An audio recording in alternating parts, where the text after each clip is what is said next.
Assalamualaikum warahmatullahi wabarakatuh. Kami dari kelompok 5 akan menjelaskan beberapa tumbuhan paku yang berada di sekitar tempat tinggalku. Nah, di sini di hadapan saya ini bisa dilihat ditemukan yaitu paku jenis spesies Ceratopteris thalictroides, atau nama Indonesianya bisa disebut dengan pakis air, paku rawa, atau nama daerahnya bisa disebut dengan paku roman, paku tespong. Nah, lokasi tempat saya menemuinya ini yaitu di Desa Kartiasa, Kecamatan Sambas, Kabupaten Sambas. Nah, kemudian klasifikasi untuk tanaman ini sendiri yaitu Kingdom Plantae, divisi Pteridophyta, kelas Polypodioxida, kemudian ordo Polypodiales, familinya Polypodicea, genusnya Ceratopteris, spesiesnya yaitu Ceratopteris thalictroides. Nah, kemudian di hadapan saya ini berdasarkan pengamatan, paku ini berwarna hijau dengan bentuk daun menyerupai batang, seolah tumbuhan ini tidak memiliki batang. Bisa dilihat secara sekilas memang seperti tidak memiliki batang. Kemudian, setiap satu tangkai daun memiliki banyak cabang anak daun. Spora pada paku ini tidak terlihat. Nah, kemudian paku ini ditemukan di area sungai atau rawa dan di perairan tahan basah. Jadi habitatnya memang di air. Nah, bisa dilihat di sini ada habitatnya, lokasinya di lahan basah. Ini lagi kering lahan basahnya. Nah, kemudian selain itu, jumlah Ceratopteris thalictroides yang ditemukan sudah sebanyak 5 spesies. Paku ini mempunyai akar yang longgar atau mengembang. Nah, dia itu biasa mengapung, berakar di tanah dengan rimpang pendek, tegak, dan daun seperti roset. Nah, daunnya seperti roset. Kemudian selain itu, daunnya itu dimorf, daun steril dengan tangkai, daun sukulen, bersisik jarang dengan sisik coklat pucat yang luas. Nah, bisa dilihat di sini mempunyai sisik berwarna coklat yang panjang. Di sini tidak fokus.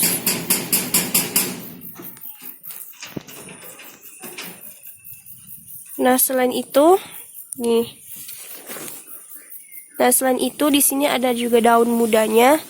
Jadi bisa dibedakan mana yang daun muda, dibedakan mana daun muda dan mana yang sudah tua. Selain itu, di sini juga sporanya berbentuk tetrahedral, berwarna kuning pucat, tembus cahaya dengan retikulum tidak teratur.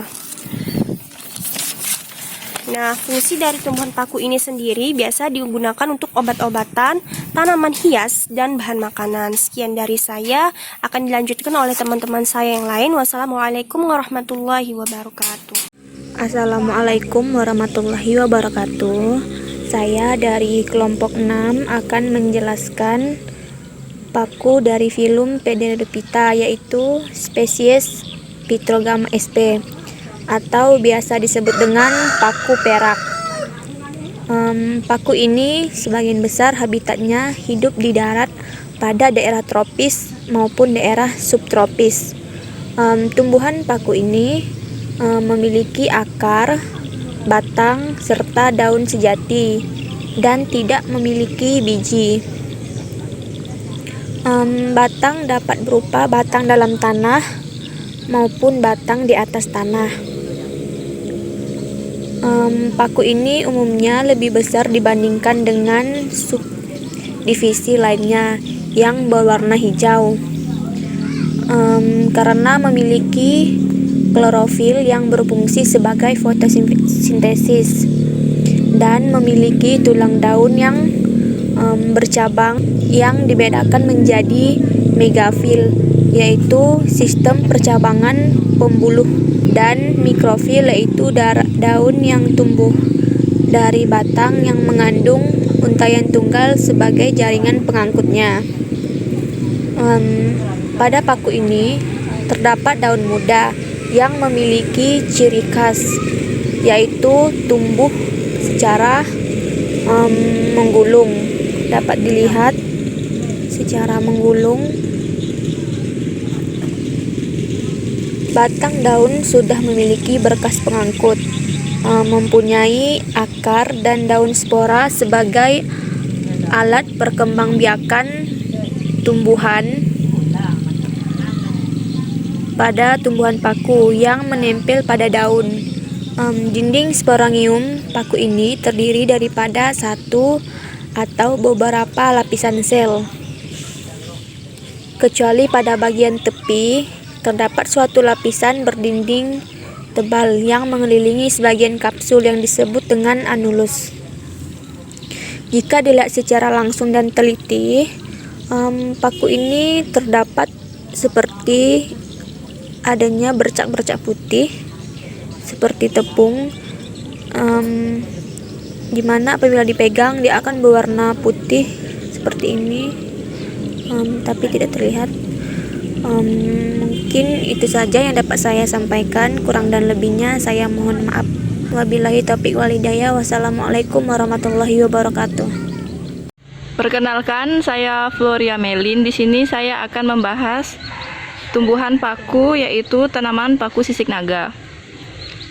Sisik naga adalah tanaman merambat yang sering kita jumpai pada daerah sekitar hutan. Nama latin tanaman paku sisik naga adalah Dreamoglossum piloceloides L. Press. Ciri-ciri tanaman paku sisik naga ialah mempunyai bentuk daun agak bulat yang mirip dengan sisik dengan tekstur yang berair dan berwarna hijau. Ukuran daun yang berbentuk bulat sampai jorong hampir sama dengan uang logam picisan, sehingga tanaman ini dinamakan picisan. Tanaman paku sisik naga merupakan tumbuhan epifit, tumbuhan yang menumpang pada pohon lain, tetapi bukan parasit karena dapat membuat makanan sendiri. Tanaman paku sisik naga ini termasuk tanaman terna yang tumbuh pada batang dan dahan pohon. Akar rimpang tanaman paku sisik naga ini ukurannya memanjang dan diameternya kecil. Tanaman paku sisik naga ini pertumbuhannya merayap dengan panjang 5,22 cm. Akar tanaman paku sisik naga ini melekat kuat pada batang dan tangkai pohon lain. Ini akarnya yang menempel kuat pada pohon. Daun tanaman paku sisik naga berbentuk bulat dengan ujung yang tumpul atau membundar. Pangkal daun meruncing, tepi daun rata. Permukaan daun tanaman paku sisik naga yang muda terdapat rambut-rambut kecil pada permukaan bawah, sedangkan yang sudah tua rambut pada permukaan bawah daunnya akan menghilang.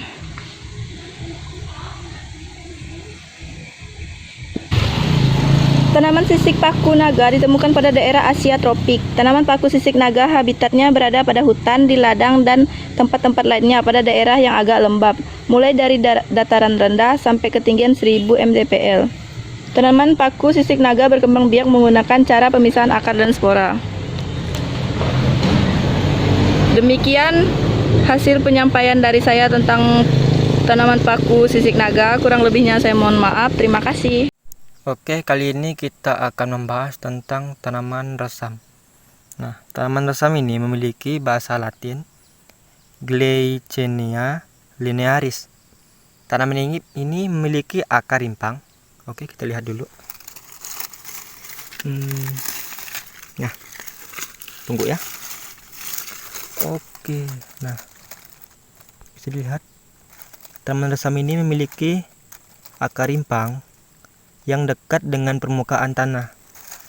Selain akar rimpang, tanaman ini memiliki struktur batangnya yaitu dikotom atau bercabang dua. Nah, struktur dari batang tanaman ini dikotom bercabang dua dengan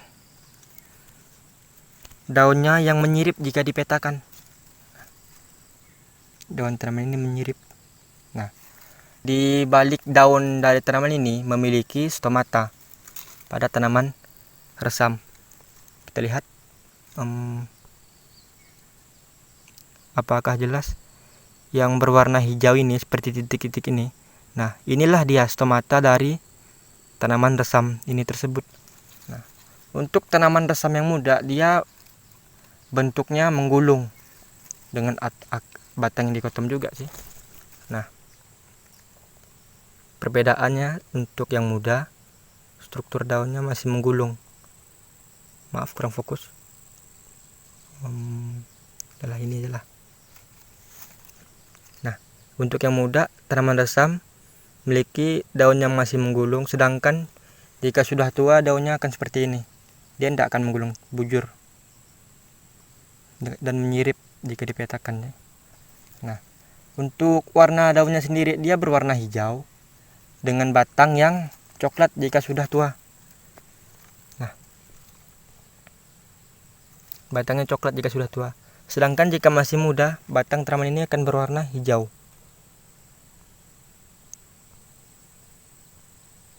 Nah, ciri-ciri paling mudah dikenali untuk tanaman ini yaitu memiliki batang bercabang dua atau dikotom dan daun yang menyirip jika dipetakan dengan stomata di balik daunnya.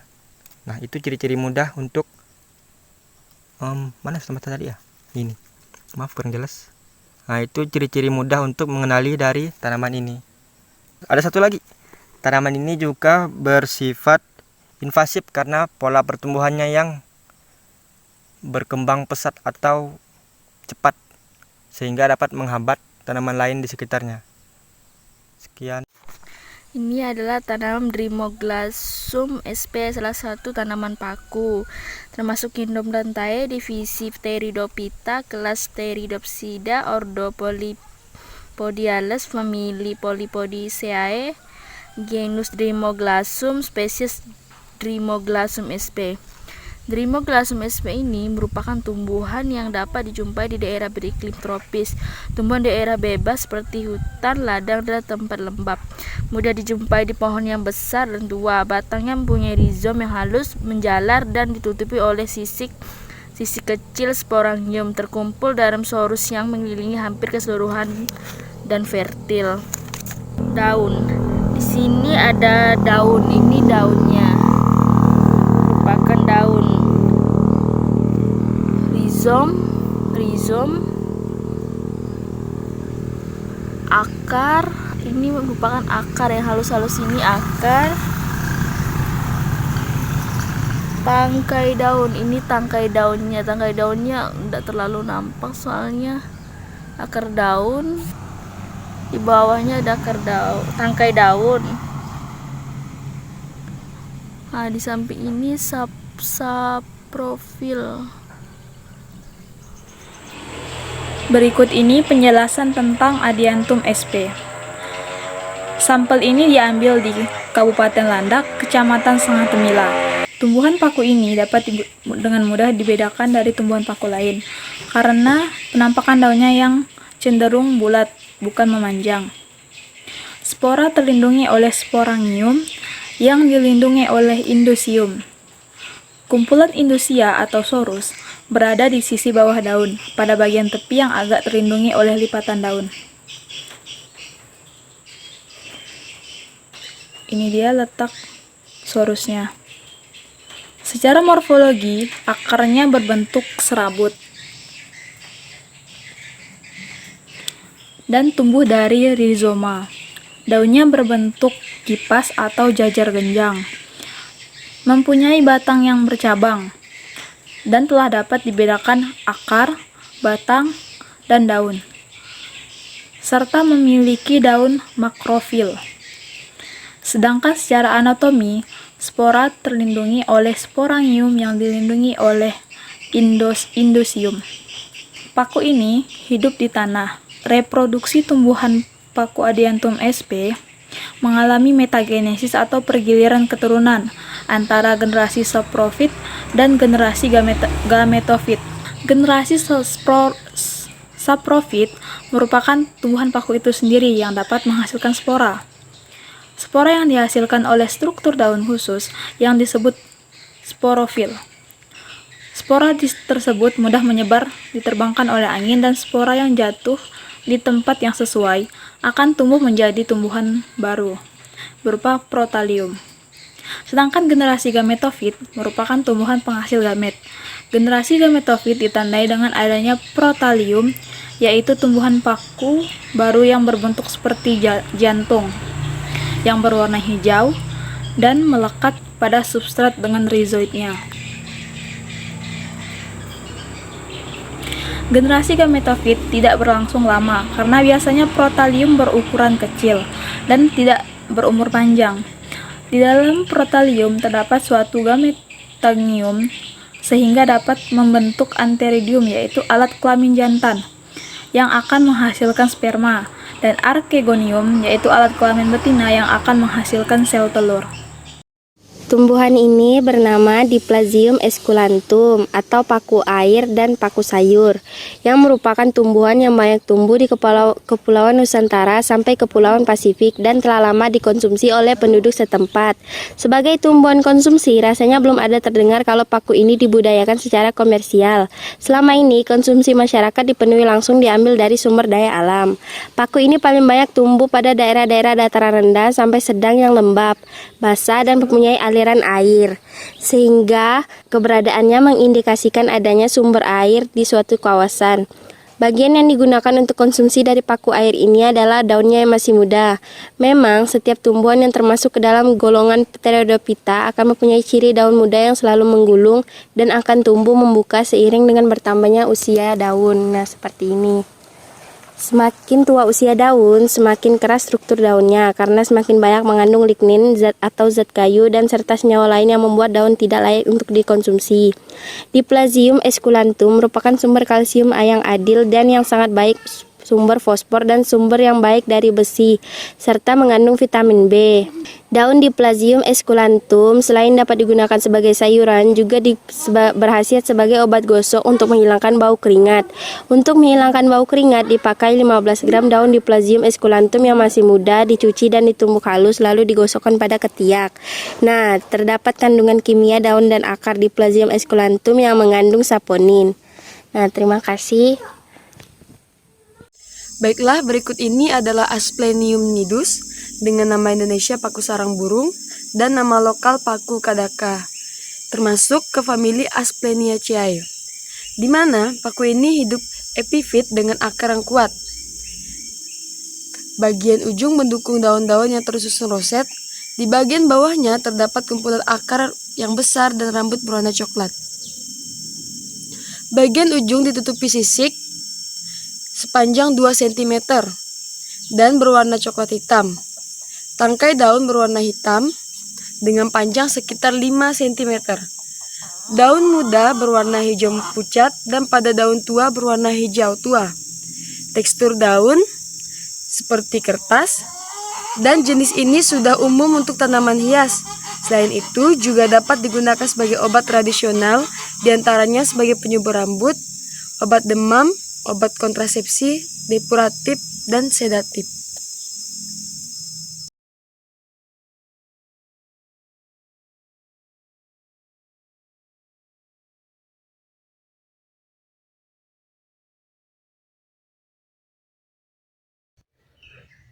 Acrosticum aureum dikenal dengan nama paku laut. Tumbuhan ini merupakan tumbuhan paku yang kebanyakan tumbuh di daerah hutan mangrove. Biasa dapat ditemukan di tepi-tepi rawa.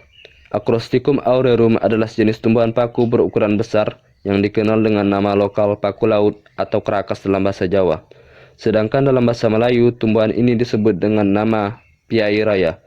Sementara dalam bahasa Inggris disebut dengan nama golden feather fern. Paku ini termasuk ke dalam kelas Pteridopsida, ordo Pteridales, dan famili Pteridaceae. Tumbuhan ini tidak bisa bertahan terhadap penggenangan air laut dalam jangka waktu yang lama. Di beberapa tempat, paku laut juga dapat tumbuh di sekitar sungai yang bersalinitas rendah. Paku laut dapat ditemukan hidup di berbagai tempat di dunia, mulai dari Karibia, Asia Selatan, dan Tenggara, Australia, dan pesisir timur dan barat dari Afrika. Paku laut memiliki daun yang berbentuk lembaran besar memanjang hingga 1,8 meter panjangnya. Daun paku laut yang fertil biasanya akan ditutupi oleh sporangnya yang berwarna merah bata di bagian bawahnya. Tumbuhan ini sendiri dapat tumbuh hingga setinggi 4 meter. Tidak semua daun paku laut mampu membentuk sporangnya. Tumbuhan ini hanya memiliki 5-8 helai daun yang fertil, sementara sisanya adalah steril. Paku laut bersifat halofil, di mana tanaman ini dapat mentoleransi lingkungan dengan salinitas. Namun, sama seperti tanaman pada umumnya, paku laut juga membutuhkan air tawar untuk tetap tumbuh secara optimal. Paku laut tidak dapat tumbuh pada daerah dengan salinitas melebihi 50 ppt. Dan juga tanaman paku ini dapat tumbuh pada tempat yang terbuka maupun tertutup di lantai hutan yang rimbun.